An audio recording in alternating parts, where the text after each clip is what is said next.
అందరికీ నమస్కారం. ఎప్పుడు ఇండోర్ గదుల నుంచి మాట్లాడి మళ్ళీ ఒరిజినల్ రచ్చబండలాగా కాస్త ప్రకృతి నడుమ ఇంటి వెనక చెట్ల నుంచి మాట్లాడాలనిపించింది. ఆదివారం అయినప్పటికీ, ఎందుకంటే మరి నిన్న వ్యూహం అని ఒక సినిమా రిలీజ్ అయింది. ప్రముఖ దర్శకులు, నాకు ఆప్తులు రామ్ గోపాల్ వర్మ గారు దర్శకత్వం వహించారు. మరి ఎన్నో అద్భుతమైన సినిమాలు తీశారు ఆయన. మరి కొన్ని భూత్ రాత్తులు కూడా తీశారు. కానీ భూత్ కన్నా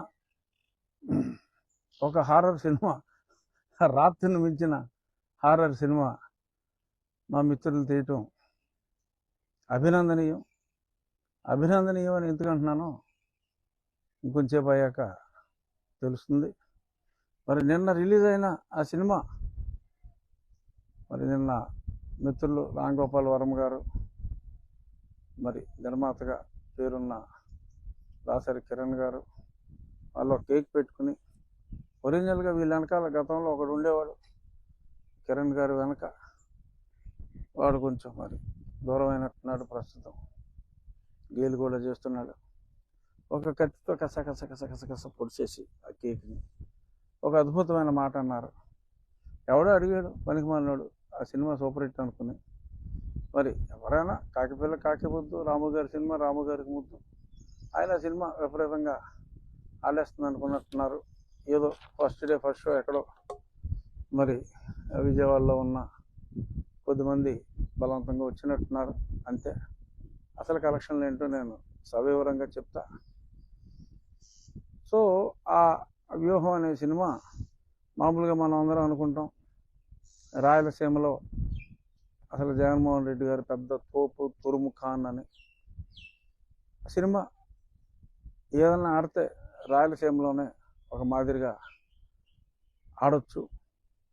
అందుకని నేను రాయలసీమ, నాకు సినీ పరిశ్రమతో విస్తృతమైన కాంటాక్ట్స్ ఉన్నాయి కాబట్టి అసలు రాయలసీమలో ఏదన్నా ఎలా ఆడుతుంది. మరి నిన్న సమరసింహారెడ్డి కూడా రిలీజ్ అయింది.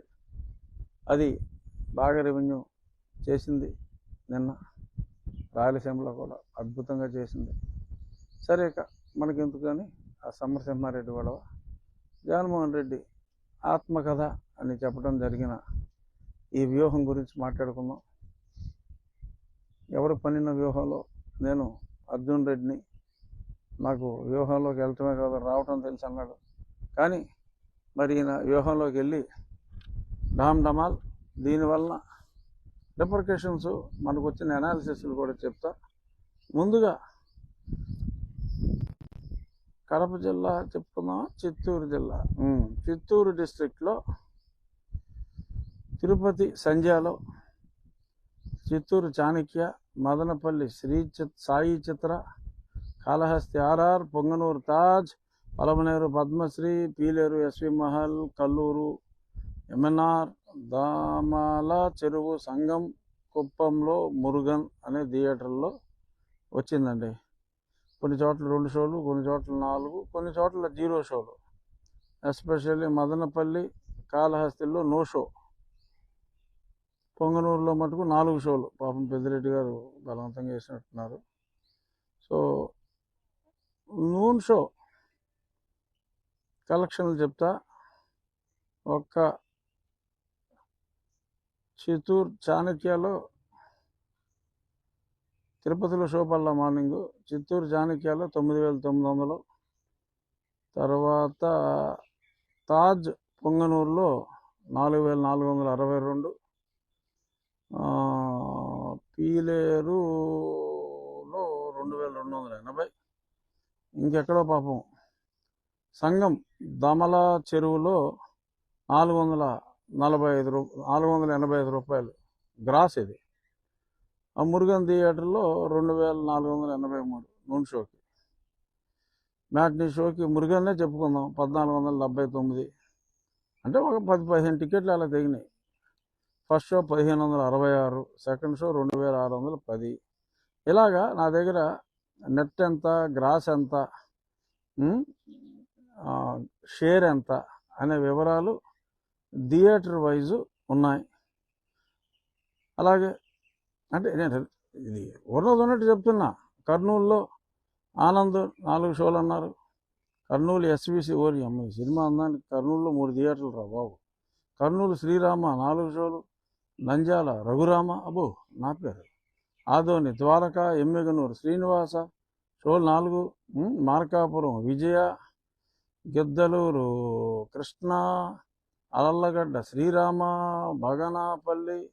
బనగనాపల్లి జిఎం అంట, వైజీపాలెం గాయత్రి, నంది కొట్కూరు కృష్ణ, ఇది 4 షోలే. చాగల్లమారి నోబుల్లో మటుకు 2 షోలు. అల్లూరు 4 షోలు. గోవర్ధన్, గియుడూరు అంటే ఏంటో మరి ఇది అఖిల్ 4 షోలే. ఇక్కడ ఆఖరి చెప్పుకుందాం, కొంచెం లెక్కలు ఈజీగా ఉంటాయి. ఆ అఖిల్ థియేటర్లో morning show 650, matinee 650, first show 195 అంటే 2-3 వెళ్ళారు. సెకండ్ షో 585, టోటల్ గ్రాసు 2080 రూపాయలు. బాగా ఎక్కువ ఎక్కడ ఉందో, ఎక్కడో గ్రాసు 36,000 ఉందండి. అది మ్యాక్సిమము. అది ఏ ఊరు అనగా ఆదోని ద్వారకాలో అయితే మటుకు పాపం 33,000, 36,285 గ్రాసు ఉంది. అలాగే ఇంకో దగ్గర ఎక్కడో 550 రూపాయల గ్రాసు ఉందండి. అది 2 షోలే. అది ఎక్కడంటే నోబుల్ థియేటర్ చగలమరి. సో నంద్యాల చూద్దాం. రఘురామ థియేటర్లో బాగానే ఉంది. ఒక 6,000 second show. Evening show 6,435. Morning show మటుకు 12,000.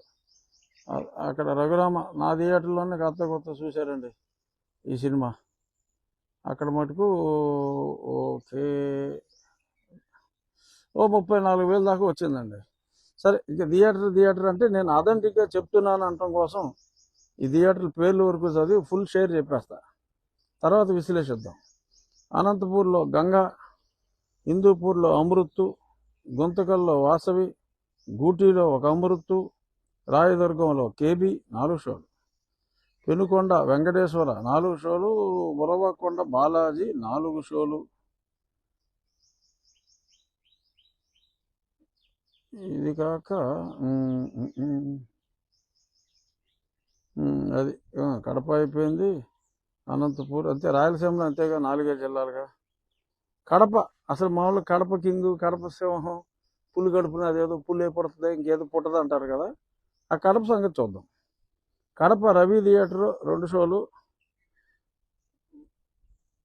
మార్నింగ్ షో 16,375, ఈవినింగ్ షో 10,560, మొత్తం 26,975 గ్రాసు. నెట్ షేర్ వచ్చి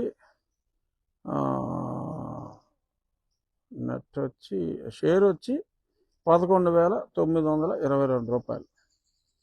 ఇది అంతోటి కడపలో సీను. తర్వాత రవి అయిపోయింది. అప్సరా ఇంకో సినిమాలు ఉందండి. పొద్దుటూరు సంగతి చూద్దాం. అసలు పులివెందులు అయితే షో ఇలా పులివెందులు నో షో. థియేటర్ వేశారు కానీ అంటే అన్ని తక్కువ టికెట్లు దిగితే షో వేస్తే బాగోదు అనుకున్నారా ఏంటో. Pulivendula Srinivasa no show. Railway Koduru 4 షోలు. Morning show 3,492, matinee 2,425, first show 3,040, second show 1,710, total gross వచ్చి 10,667. నెట్ షేర్ వచ్చి 4,551. ఇది కడప కింగ్ పరిస్థితి. పోరుమామిళ్ళ 3 షోలు.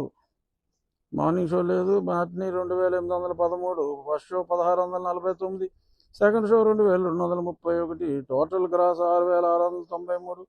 నెట్ వచ్చి 2,678 రూపాయలు. అబ్బా సిగ్గేస్తుంది, షేమ్గా ఉంది. స్వీయ కథ, పెద్ద మహానుభావుడు, పుడ్డింగు. సో చెప్పుకోవాల్సింది ఏంటంటే షేర్ ఎంతో చెప్తా అప్పుడు అంతా కలిపి నిన్న మొత్తం సీమలో పులివెందుల పులిబిడ్డ బయోచరిత్ర సీమలో total gross 6,91,582, net gross 5,83,774, net share అనగా నిర్మాత కిరణ్ కుమార్ అయితే కిరణ్ కుమార్కి, మధ్యలో వెళ్ళిపోయినవాడైతే వాడికి, లేదు జగన్మోహన్ రెడ్డి అయితే జగన్మోహన్ రెడ్డికి, మదన్ మోహన్ రెడ్డి ఆ సినిమాలో హీరో పేరు, 2,91,303 రూపాయలండి నిన్న అక్కడ వచ్చిన షేరు. అంటే క్యూబ్ కాస్ట్ కూడా రాలా. ఇంకా నయం ప్రింట్ సిస్టమ్ లేదు ఇప్పుడు. ఇదివరకు అట్లాగా ప్రింట్ తీసుంటే ఇంకా దారుణంగా ఉండేది పరిస్థితి. ఎప్పుడో ఎలాంటి కలెక్షన్లు వచ్చే సినిమాలు సంవత్సరానికి ఒకటి కూడా రావు.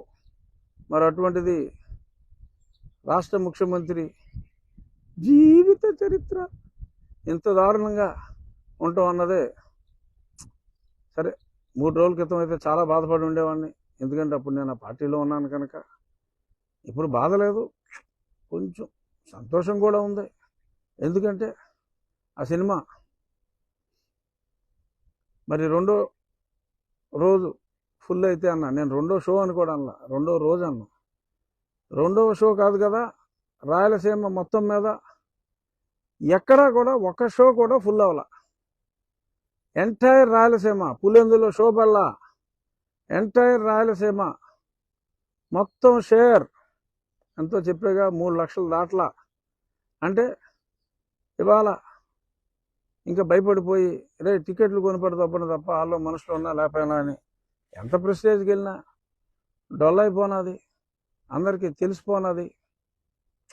ఇంకెంత లేపినా రాజా అన్నా కూడా అది లేచే పరిస్థితి లేదు. ఈ సినిమా వచ్చిన తర్వాత మరి గతంలో యాత్ర 2 అని వచ్చింది, అది డిజాస్టర్గా మనం చెప్పుకున్నాం. చంద్రబాబు నాయుడు గారు కూడా కొన్ని మీటింగుల్లో చెప్పారు. ఇప్పుడు ఈ సినిమా వచ్చిన తర్వాత అది చాలా బెటర్ సినిమా అయిపోయింది. ఆ కంపారిజన్లో ఈ సినిమా కలెక్షన్కి మరి ఏమని పెట్టుకుంటారో చాలా రిచ్గా తీశారు. మరి ఈ సినిమా అందానికి ఇంకోటి ఉందట, శపథం అట. సరే ఈ సినిమా సోమవారమే ఎత్తేస్తారు, మరి శపథం ఏమన్నా ప్రీపోన్ చేసుకుని సోమవారానికి వేసుకుంటే మళ్ళీ నెక్స్ట్ శుక్రవారానికి ఇంకేమైనా సినిమాలు వేసుకోవచ్చు. ఏముంది, పాపిష్టం చాలా ఉంది. ఏదో కలెక్షన్లు రాసుకోండి.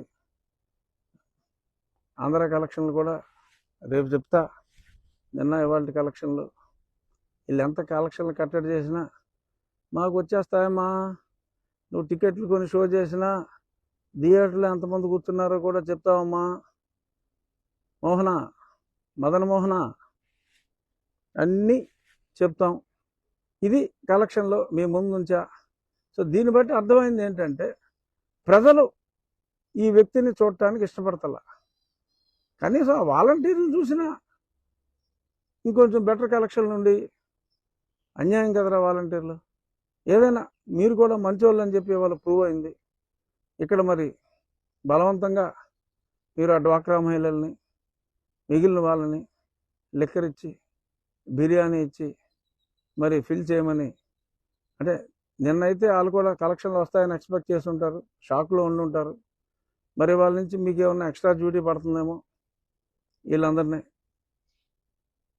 పాపం తోలుకెళ్ళి డ్వాక్రా మహిళలారా మీరు రాకపోతే మీకు స్కీములు కట్టు, పింఛన్దారులారా అవ్వాతాతలారా రండి బాబు, మా దీనగాథ వినండి. ప్రతిపక్షాలు దుమ్మెత్తిపోస్తున్నాయి మీరు ఎవరో సినిమా చూడట్లేదని. ఇన్ని బట్టలు నొక్కా మీకోసం, సినిమా చూడరా అని చెప్పి పాపం ఏడ్చే పరిస్థితి. సో రాము గారు అన్నారు, మళ్ళీ చెప్తున్నా, రాము గారు నేను మంచి మిత్రులు, రెగ్యులర్గా మాట్లాడుకుంటాం కూడా. ఆయన కూడా కన్ఫర్మ్ చేశారు. కానీ మరి ఇప్పుడు రాజుగారు మా మిత్రులు మీసం తీస్తారో లేదో చూడాలి, మాట నిలబెట్టుకుంటారో లేదో అన్నారు. నేను కూడా అసలు ఎప్పటి నుంచో సరదాగా కొద్ది రోజులు మీసం తీద్దామని అనుకున్నా. ఈ పరీక్షలో ఓడిపోతే ఆనందంగా తీసుండేవాడిని. కానీ నన్ను మరింత మీసం పెంచేలాగా ఓ 10 రోజుల పాటు ట్రిమ్ కూడా చేయను రాము గారు. ఏదైనా మీరు ఒక విలన్ క్యారెక్టర్ని హీరోగా చూపెట్టాలనుకున్నారు, అది గాడ్ ఫాదర్లో కుదిరింది ఫ్రాన్సిస్ ఫోర్డ్ కపోలాకి. సడన్గా గుర్తురాట్లా ఆ క్యారెక్టర్ పేరు. Don Corleone, I think Corleone family. అలాగా ఈ పులివెందుల ఫ్యామిలీని మీరెంత పెద్ద హీరోయిజం ఎలివేషన్లు ఇద్దాం అనుకున్నా జనాలకు అంతా తెలిసిపోయింది. ఇప్పుడు మీకు కూడా అర్థమైపోయింది. ఎవరి గ్రేట్ ఫిల్మ్ మేకర్. మంచి వాళ్ళని కొంచెం చెడ్డవాళ్ళైనా చూస్తారేమో కానీ చెడ్డవాడిని మంచోడని, పెద్ద వ్యూహం పన్నేసాడని, శపథాలు చేసేసాడని. ఏమన్నా రాముగారు, నిజంగా నేను మీకు ఏం చెప్పా, ఎవరు గ్రేట్ డైరెక్టర్ సార్. కానీ ఇతను ఫేడ్ అవుట్ అయిపోయాడండి. అయిపోయిన అప్పారావు మావాడు ఎవరు చూడరండి ఆ సినిమా అని చెప్పి కూడా నేను మా రాము గారికి చెప్పడం జరిగింది. బట్ ఏం చేస్తారు, ఆయన ఎంత గొప్పగా తీసినా మరి ఎన్నుకున్న క్యారెక్టర్ అటువంటిది. ఇది క్యారెక్టర్ ఫెయిల్యూరు తప్ప ఇది రాము గారి ఫెయిల్యూర్ కానే కాదు. ఇంకొకళ్ళు తీసుంటే ఈ 2,90,000 షేర్ కూడా అసలు వచ్చి ఉండేది కాదు. కనీసం నాలాంటి రాము ఫ్యాన్స్ కొంతమంది చూడబట్టి ఆ కలెక్షన్ అన్న వచ్చింది. కానీ మదన్ మోహన్ రెడ్డి క్యారెక్టర్ ఏదైతే ఉందో ఆ క్యారెక్టర్ అయితే ఆ కలెక్షన్ కూడా వచ్చేది కాదు. ఇప్పుడు రాజకీయాలకు వద్దాం. ఈ సినిమా రిలీజ్ని బట్టి అర్థమైంది ఏంటంటే, ఈ కలెక్షన్లు ఎలా ఉన్నాయో రేపు బూత్లో ఓట్ల పరిస్థితి కూడా అలాగే ఉండబోతోంది. అతి ఘోరమైన పరాజయం. ఈయన ఆత్మకథ సినిమా ఎలాగైతే అతి ఘోరమైన పరాజయం అయిందో అంతకు మించిన ఘోర పరాజయం రేపు రాబోయే ఎలక్షన్లో అవ్వబోతుంది అనేది మనకి అర్థమవుతుంది. Yes, is going to lose the election battle very badly. ఆఖరికి రాయలసీమలో ఏదన్నా ఒక 20 నుంచి 25 వస్తాయి అంటే ఆల్మోస్ట్ 50%. బయట ఇంకొక 10-15 వస్తే ఒక 40 సీట్లు రావచ్చని అనుకున్నాం. కానీ ఇప్పుడు పరిస్థితి చూస్తే సింగిల్ డిజిట్కి పరిమితమైన ఆశ్చర్యపోవలసిన పరిస్థితి అయితే లేదు. ఎందుకంటే ముందే ఒక టీజర్, ఒక షాక్ ఇచ్చారు కాబట్టి శ్రేణులారా, వైసీపీ శ్రేణులారా రెడీగా ఉండండి. సిద్ధం, ఓటమి తట్టుకోవడానికి సిద్ధం, ఓడిపోవడానికి సిద్ధం. తర్వాత ఓదార్పు యాత్ర చేస్తారు జగన్మోహన్ రెడ్డి గారు. దానికి కూడా ఇంకా వైసీపీలోనే ఉన్న పనికిమాలిన వాళ్ళు ఎవరన్నా ఉంటే సిద్ధంగా ఉండండి. నా కలెక్షన్లో నేను చెప్పింది నిప్పు లాంటి నిజం. నిప్పు లాంటి, అక్క పక్కన ఆవు కూడా తల ఊపింది అవునని. గోమాత ఆ గజ్జల చప్పుడు వినపడింది కదా, ఆవు తనంతట తాను ఊపింది. ఇది నిప్పు లాంటి నిజం అంటే. సో గోమాత కూడా మరి ఇది నిజం అని చెప్పింది. అతి ఘోరమైన పరాజయం ఏ రకంగా అయితే ఆ వ్యూహం, తను పన్నిన వ్యూహంలో బయట చెప్తాడైనా, నేను పద్మ వ్యూహంలో చిక్కుపోవటానికి అభిమన్యుడు కాదు అర్జున్ రెడ్డిని అని చెప్పాడు ఆయన. ఇది పద్మ వ్యూహం కాదమ్మా, మా రాము వ్యూహం. మా రాము వ్యూహం నుంచే బయటపడలేవు, ఇంకా పద్మ వ్యూహంలోంచి నువ్వు ఎక్కడ బయటకు వస్తావమ్మా మదన్ మోహన్ రెడ్డి. అంటే అది ఆ సినిమాలో హీరో క్యారెక్టర్ పేరు. జగన్మోహన్ రెడ్డి బయోపిక్ అన్నారు కానీ సెన్సార్ అభ్యంతరాల దృష్ట్యా ఆ క్యారెక్టర్కి మదన్ మోహన్ రెడ్డి అని, చంద్రబాబు గారికి ఇంద్రబాబు అని, అలా ఏదో రకరకాల పేర్లు పెట్టుకోవడం జరిగింది. ఏదైనప్పటికీ ఒక గొప్ప టాలెంట్, ఒక మంచి దర్శకుడి గొప్ప టాలెంట్ ఈ రకంగా వృధా అవటం వ్యక్తిగతంగా నన్ను, రాము గారి అభిమానిగా నన్ను బాధించినప్పటికీ జనాలకు ఒక పచ్చి నిజం ఈడు అయిపోయిన అప్పారావు అని తెలియజేసినందుకు మనస్ఫూర్తిగా రాము గారిని అభినందిస్తూ, ఇప్పుడు అర్థమైంది కదా అభిమానులారా, what to do, what not to do.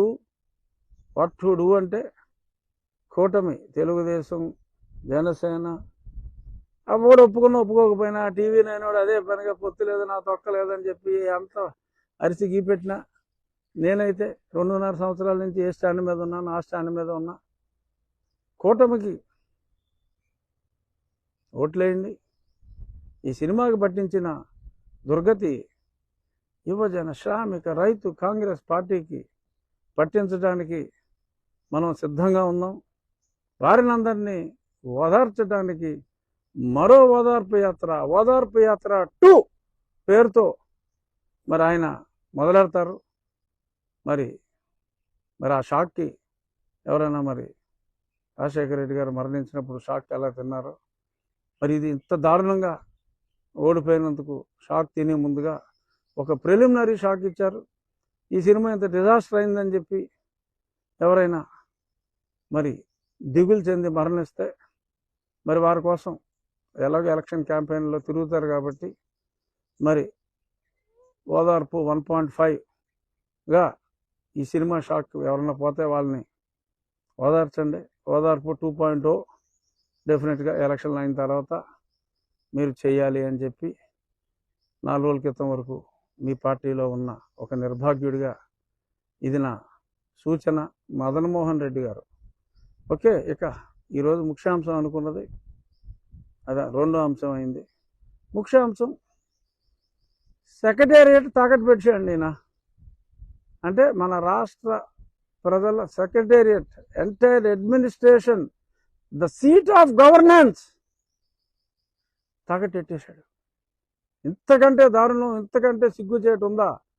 అయినా సరే ప్రశ్నించడానికి భయపడే నిర్భాగ్యులు ఛీ అనిపిస్తుంది నాకు. నేను ఆదివారం నో రచ్చబండి అని చెప్పి నేను చెప్పా, కానీ రచ్చబండి ఎందుకు పెట్టవలసి వచ్చిందంటే ఇంత దరిద్రం మనం చూడాలా? సెక్రటేరియట్ తాకట్టెట్టేస్తాడా? సీట్ ఆఫ్ గవర్నెన్స్ తాకట్టెట్టేస్తాడా? కేవలం 700 కోట్లతో సెక్రటేరియట్ బ్రహ్మాండంగా కట్టారు చంద్రబాబు నాయుడు గారు. మావాడు అంటే ప్రస్తుతం ఉన్న మదన్మోహన్ రెడ్డి ముఖ్యమంత్రి తన కొంపకి 500 కోట్లు ఖర్చు పెట్టాడు టూరిజం ప్రాజెక్ట్ పేరుతో. చూడండి, ఎవరు ముఖ్యమంత్రిగా ఉండాలి, ఎవరిని ఇంటికి పంపాలి, ఆలోచించండి ప్రజలారా, ఆలోచించండి. రాష్ట్ర ప్రజలు సీట్ ఆఫ్ గవర్నెన్స్ కోసం 700 కోట్లతో 4-5 బ్లాకుల సెక్రటేరియట్ కట్టిన చంద్రబాబు నాయుడు గారిని గెలిపించుకోవాలా, లేక తన సొంత కొంప కోసం 500 కోట్లు పెట్టి కట్టుకుని మరి ఆ వ్యక్తిని గెలిపించుకోవాలా? తాకట్టెట్టేస్తాడా సెక్రటేరియట్ 350 కోట్లకి? ఇన్స్టాల్మెంట్లు కట్టకపోతే అటు సెక్రటేరియట్ పట్టుకుపోతాడు ముఖ్యమంత్రి.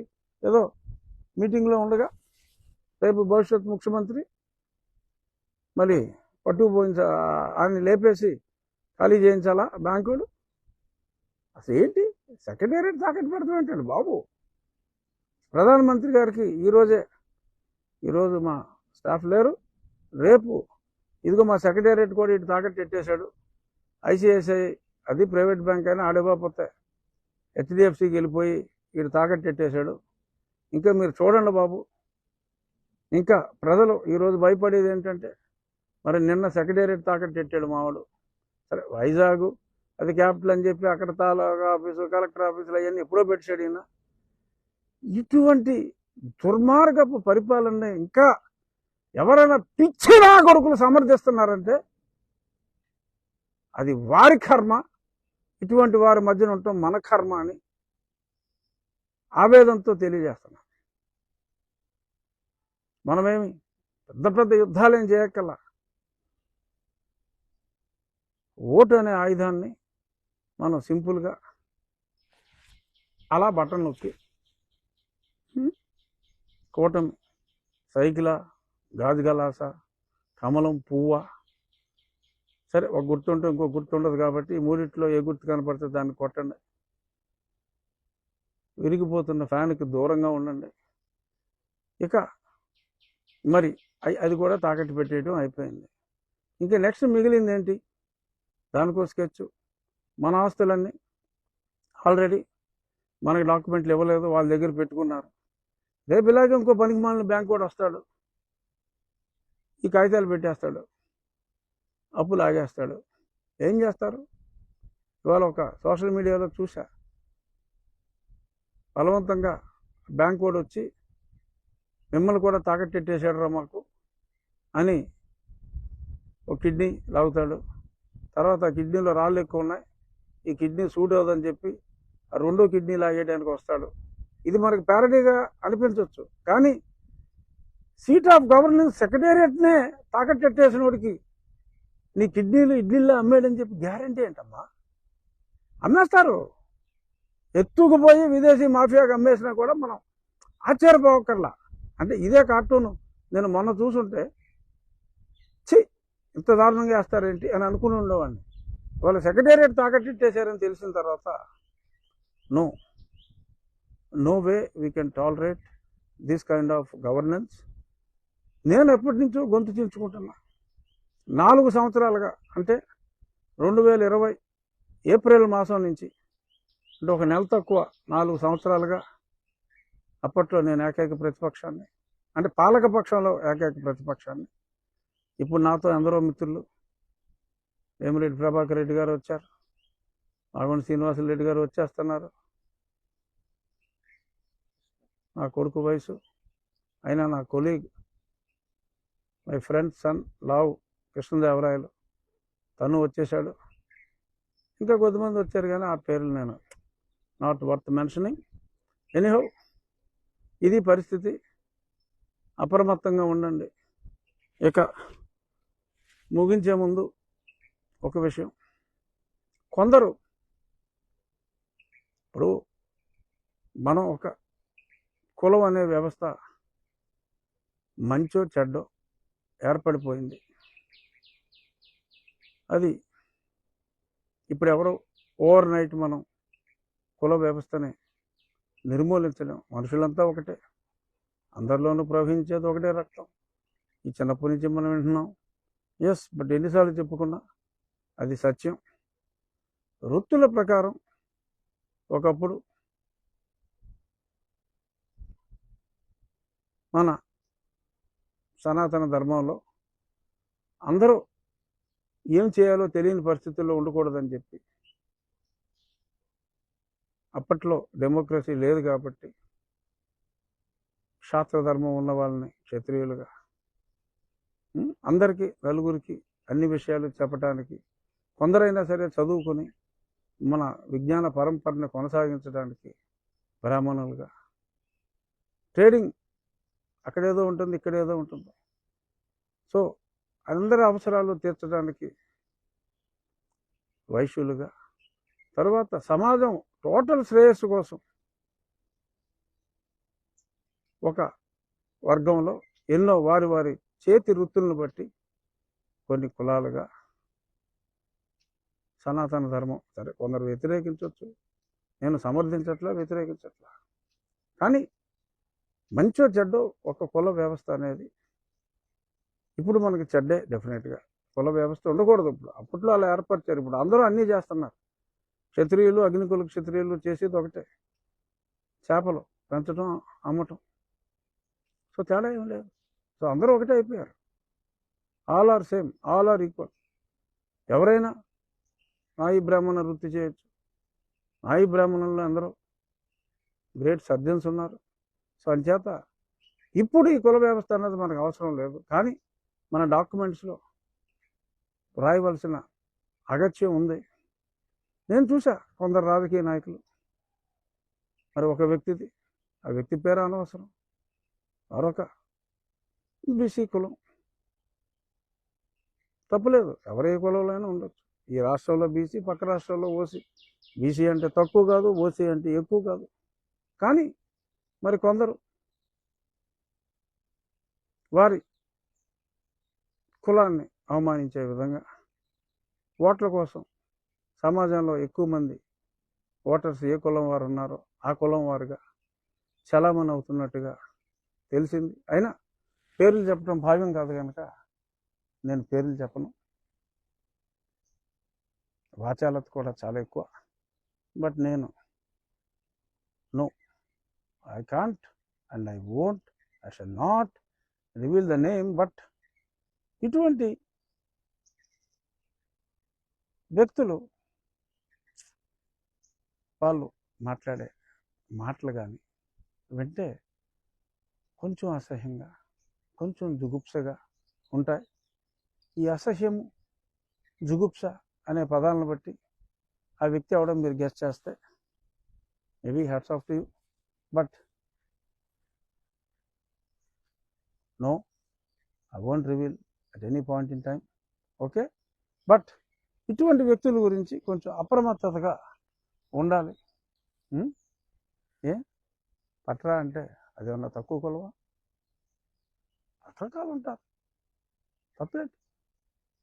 ఎవరి వృత్తిని వాళ్ళు గౌరవించాలి. సో ఎనీహౌ, కొందరు అలా మాట్లాడుతూ ఉంటే నాకు బాధ అనిపించి ఈ కొన్ని విషయాలు చెప్పా. సో చూద్దాం, రేపు ఎల్లుండిలో మరి టీవీ నైన్ ఏమీ లేదో అని మరి కొన్ని విషయాల్ని డైవర్ట్ చేయడానికి మొన్న శ్రీమతి డాక్టర్ సునీత మాట్లాడిన అంశాలను డైవర్ట్ చేయడానికి పొత్తు లేదో అని అన్నారా? మరి ఎందుకు అన్నారో మరి నాకు తెలియదు. కానీ సరే, ఉంటే ఉండొచ్చు, లేకపోతే లేకపోవచ్చు. కూటమి విజయం తథ్యం ఈ సినిమాతో తేలిపోయింది కాబట్టి ఇంక ఈ సినిమా వచ్చిన తర్వాత అందరికీ కూడా సినిమా అర్థమైపోయింది కాబట్టి త్వరలో పొత్తు ఉంటుందని ఆశిద్దాం. అప్పుడు నేను ఏ పార్టీయో చెప్పేస్తాను. Thank you.